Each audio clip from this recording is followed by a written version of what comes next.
Hello నమస్తే, welcome to our channel. నేను సిరి. So అందరైతే ఈగర్గా వెయిట్ చేస్తున్నారు. Rebel star, pan India star Prabhas గారి మూవీ ఎప్పుడు వస్తుంది అని చెప్పేసి ఎట్టకేలకైతే జూన్ 27th రిలీజ్ అవుతుంది. అందరు కూడా బుక్ మై షోస్ అనే అన్ని యాప్స్ మీద పడ్డారు టికెట్స్ కొనడానికి. అయితే ఇక్కడ ఒక ట్విస్ట్ ఏంటంటే, అందరు బుకింగ్ చేసుకుంటున్న టైంలో అయితే రాజశేఖర్ గారి కల్కి మూవీ వస్తుంది. అయితే ఏంటి అని అందరూ టెన్షన్ పడుతున్నారు. సో అసలు ఏం జరిగింది ఏంటి అనేది మనకి వివరించడానికి ఈరోజు అయితే మన స్టూడియోలో మనతో పాటు ఉన్నారు ప్రముఖ సినీ క్రిటిక్ దాసరి విజ్ఞాన్ గారు. నమస్కారం అండి. ఇప్పుడు చూడండి, ఇప్పుడు కల్కి సినిమా వస్తుంది. కల్కి ప్రభాస్ గారి కల్కికి టికెట్ బుక్ చేసుకుంటుంటే, కానీ రాజశేఖర్ గారి కల్కి మూవీ వస్తుంది. అందరూ కొంచెం టెన్షన్లో ఉన్నారు. ఇంత కాస్ట్ పెట్టి మేము టికెట్స్ కొంటున్నాం, మరి ఏ సినిమా వస్తుంది అసలు ఏంటి అని చెప్పేసి టెన్షన్ పడుతున్నారు. మరి ఏం జరగబోతుంది? ఫస్ట్ అసలు విషయంలోకి వెళ్తే దీన్ని రెండు కోణాల్లో చెప్తాను. ఫస్ట్ ఒకటి ఏం జరిగింది, అందరూ కలిసి మార్నింగ్ ఎలాగో కల్కి సినిమా రిలీజ్కి వచ్చింది, నిన్న ప్రీ రిలీజ్ ఈవెంట్ కూడా అయ్యింది. బుక్ చేసుకోవాలి టికెట్లు. ప్రతి ఒక్కరికి ఉత్సాహం ఉంటుంది. ఆన్లైన్లో రిలీజ్ అయిందంటే ఫస్ట్ ఏ షో, ఎర్లీ మార్నింగ్ షో, అంతకుముందు షో, ప్రీమియర్స్ అన్నీ మనం ఖచ్చితంగా వెళ్ళాలి, అందరికంటే ముందు మనం చూడాలి అనే క్యూరియాసిటీ ఉంటుంది. పైగా కమల్ హాసన్ గారి లుక్ ఏంటి అలా ఉంది, అసలు ఎందుకు దీపికా పదుకొండ ఏంటి ప్రెగ్నెన్సీతోనే ఒరిజినల్గా అలా చేసింది, ఎందుకు అమితాబ్ బచ్చన్ అన్ని వేరియేషన్లో చూపించాడు, అసలు ప్రభాస్ కదేంటి, ఈయన హీరోనా విలనా, దీంట్లో ఆ బుజ్జి ఏంటి, ఇవన్నీ తెలుసుకోవాలి. పైగా పీరియాడిక్ డ్రామా అన్నారు. అండ్ ఫస్ట్ మంచి సైంటిఫిక్ సినిమా, యాక్షన్ థ్రిల్లర్ మన తెలుగులో ఇన్ని కోట్ల భారీ బడ్జెట్తో ఎప్పుడు ఏం చేయాల. అప్పుడెప్పుడో కంత్రి సినిమాతో పడిపోయిన అశ్విని దత్ మళ్ళీ మహానటితోనో ఇంకా దేంతోనో కోలుకొని ఇప్పుడు మళ్ళీ దీంతో బయటికి వచ్చాడు. సో ఇన్ని ఉన్నప్పుడు కల్కి అనే సినిమా ప్రభాస్కు కీలకం. తెలుగులో దీపికా పదుకొండ అసలు నేను నటించను పోంట్రా అనింది, మళ్ళీ వచ్చింది, ఆమెకి కీలకం. విలన్గా కమల్ హాసన్ ఏంటి, ప్రభాస్కి కమల్ హాసన్ విలన్ ఏంటి, వాట్ ఈస్ దిస్, అది కీలకం. అండ్ ఆ ఏజ్లో అమితాబ్ బచ్చన్ అన్ని స్టంట్లు చేయడం ఏంటి, ఫైట్లు చేయడం ఏంటి, ఆ పింక్ సినిమాలో రిజర్వ్డ్ ఇలా ఉన్న అమితాబ్ బచ్చన్ అతనికి ఆ క్యారెక్టర్లే వస్తాయి. అందుకే బుడ్డా హోగా తేరా బాప్ అని పూరి జగన్నాథ్ కూడా సినిమా తీశాడు. ఇట్లా అయినప్పటికీ కూడా ఆయన ఎగిరెగిరి దూకడం ఏంటి, ఇన్ని వేరియేషన్స్, ఇంత క్యూరియాసిటీ, ఇవన్నీ కలిపి ప్రతి ఒక్కరికి కలికి చూడాలి అనుకున్నారు. చూద్దాం అనుకునేసరికి ఆన్లైన్లో బుక్ మై షో తెరిచిపెట్టేసింది దుకాణం తెరిచిన వెంటనే వీళ్ళు ఎగబడతారు కదా, అమ్మో ఉంటాయో పోతాయో అని చెప్పేసి గబుక్కున బుక్ చేసుకున్నారు.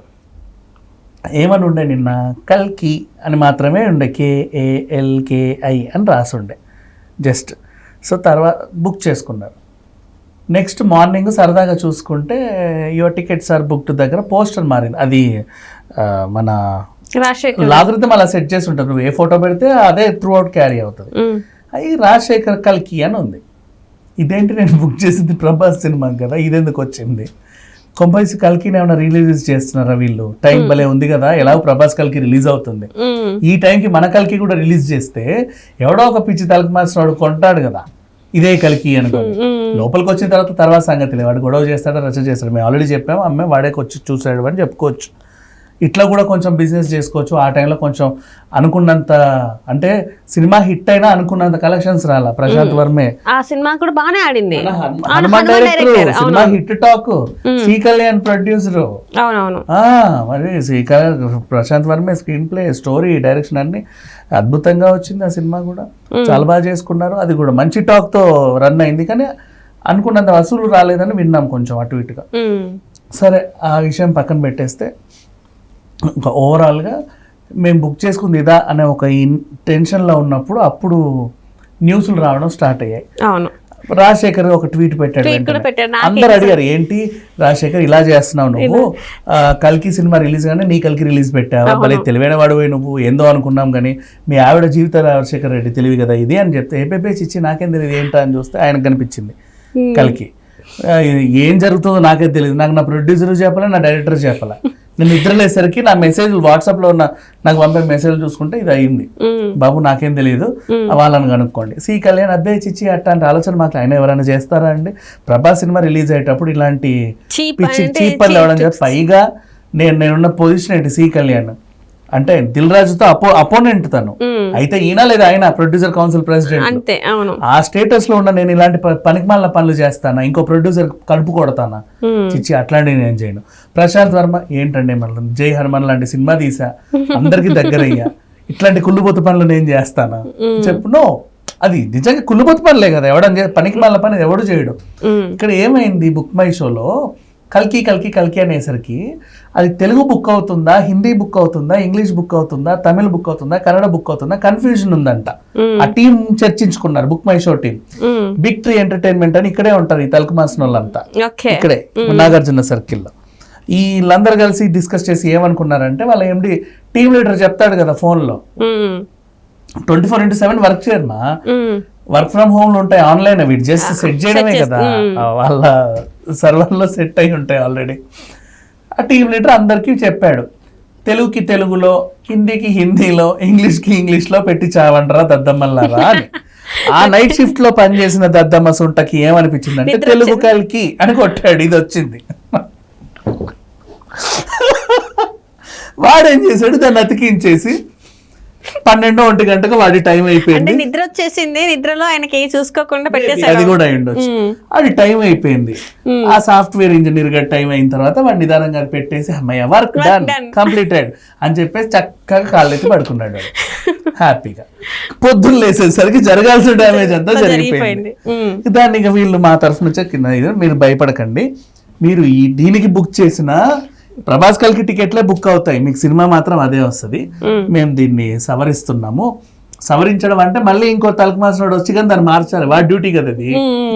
సో వాడు వచ్చేదానికి టైం పడుతుంది, ఈ లోపు తట్టుకోండి, మారుస్తాం అని చెప్పి వాళ్ళు దాని మీద చర్యలు తీసుకోవడం జరిగింది. ఇంతే, కన్ఫ్యూజన్ అవ్వడానికి ఏమీ లేదు. యాక్చువల్ గా ఫస్ట్ ఏం జరిగింది, ఇన్స్టాగ్రామ్ లో కూడా ఇదే సేమ్ కొంతమంది ఎవరైతే కొన్నారో, అదేంటి మేము కొన్నది ప్రభాస్ సినిమా కదా, రాజశేఖర్ ఎందుకు వస్తున్నాడు, ఏదో జరుగుతుంది అని వాళ్ళు కూడా భయపడి వాళ్ళు కూడా పెట్టారు కదా. మన కల్కి ఫాంట్ కూడా తెలుసు, KLK అనే వస్తుంది, తెలుగులో కల్కి ఫాంట్ లేదు. So book My show team leader కి వచ్చిన అద్భుతమైన ఆలోచన ఇది. తెలుగుకి తెలుగని, హిందీకి హిందీ అని, ఇంగ్లీష్ అని పెట్టండి అంటే వీడు ఇంకా గొప్పగా ఆలోచించి తెలుగు టైటిలే ఉంది కదా, తెలుగు యాజ్ ఇట్ ఈస్ దించేశాడు. అది ఎవడి సినిమా, ఎవరు ఆడుతున్నారు, ఎవరు తీశారు, హీరో ఎవరు, విలన్ ఎవరు, మనకు అనవసరం, తెలుగులో కల్కి కనబడిందా లేదా దించేశాడు అనమాట. కనీసం పోస్టర్ లో రాజశేఖర్ గారు ఉంటారు, అది కూడా కనిపించలేదా? విషయం ఏంటంటే మీరు ఫ్రెషర్స్ ని తీసుకునేటప్పుడు పర్ఫెక్ట్ ట్రైన్ చేయండి. చిల్లర తక్కువకి వస్తున్నారు కదా పనిమంతులు అని చెప్పి తీసుకో. ఇప్పుడు మనకు కూడా ఎడిటర్లు వస్తారు, మా ఇక్కడిక్కడే ఎడిటింగ్ నేర్చుకుంటారు, అవునవును, తక్కువకి వస్తారు, వాళ్ళని ట్రైనీ ఎడిటర్స్ అని చెప్పి పెట్టుకో. వాడు పనొచ్చు వాడికి, కాబట్టి 10,000కి 15,000కి మాట్లాడి పెట్టేస్తాం పిల్లల్ని. వాడు కూడా పాపం ఎక్స్పీరియన్స్ వస్తుంది కదా, ఏదో స్టైఫండ్ కి అయినా సరే పర్లేదు, నాకు పని వస్తుంది సంస్థలో అని నేర్చుకొని చేస్తారు. ఇలా కక్కుర్తిపడి 40,000 జీతం వచ్చేవాడు 15,000కి వచ్చినప్పుడు 30,000 మిగులుతున్నాయి కదా, సంస్థకి బోలెడంత లాభం అని ఆలోచించి ఇలాంటి వాళ్ళని పెట్టుకుంటే వాడికి 360 degrees నాలెడ్జ్ ఉండదు కాబట్టి ఈ పని చేస్తాడు. నెక్స్ట్ ఇంకా చిన్న ఎగ్జాంపుల్, ఈ టైటిల్స్ చేస్తారు, సినిమా టైటిల్స్. వాడికి VFX వర్క్ వచ్చు, గ్రాఫిక్స్ వర్క్ వచ్చు, టైటిల్ చేయాలి వాడు. కానీ పని వచ్చిన వాడికి టేస్ట్ అనేది కూడా ఉండాలిగా. నువ్వు పని నేర్పగలవు, టేస్ట్ నేర్పలేవు, టేస్ట్ వాడికి ఉండాలి, క్రియేటివిటీ అనేది వాడికి ఉండాలి. ఇప్పుడు నువ్వు ఏం చేస్తావంటే అందమైన ప్రేమ కథ అని రాయమంటావు టైటిల్, అది ఓకేనా, దాన్ని సింపుల్ గా అందంగా రాయాలి. ఏదన్నా బాహుబలి లాంటి సినిమాలు ఉంటే బరువుగా బండలు బద్దలు అవ్వాలి. వీడేం చేస్తాడంటే మొత్తం బండలు కొండలు బద్దలు అందమైన ప్రేమ కథ, అగ్గి రక్తం అన్ని పడతాయి దాని మీద. అది అందమైన ప్రేమ కథ ఎలా ఉంటుంది, అది టేస్ట్. వీడే ఒకటి సార్ ఈ ఫాంట్ చూసారు ఎంత బాగుందో అంటాడు, రే గాడిద దానికి సింక్ అవ్వాలి కదా. అర్థమైందా? అంటే అందరికి మనం వర్క్ నేర్పగలం కానీ టేస్ట్ నేర్పలేం. సేమ్ ఇప్పుడు బుక్ మై షోలో జరిగింది అదే, వాడికి వర్క్ వచ్చు, తెలుగులో కలికి పెట్టడం వచ్చు, కానీ వాడికి టేస్ట్ లేక అది ఏంటో తెలియక వాడికి అది ఏదో చేశాడు. ఆ చిన్న ఎంప్లాయీ నైట్ షిఫ్ట్ లో పనిచేస్తున్నాడు కదా, 10-20 వేలకని కక్కుర్తిపడి వీడు పెట్టుకోవడం, వాడు జస్ట్ ఫోటో మార్చడం, ఒక్క రాత్రి వాడు పడుకొని తెల్లారు లేచేసరికి 8 hours లో మొత్తం జరగాల్సిన డ్యామేజ్ అంతా జరిగిపోయింది. పైగా ఈ కల్కి కోసం ప్రపంచం అంతా ఎదురు చూడడం. రైట్ అండి, right. Thank you so much అండి విజ్ఞాన్ గారు.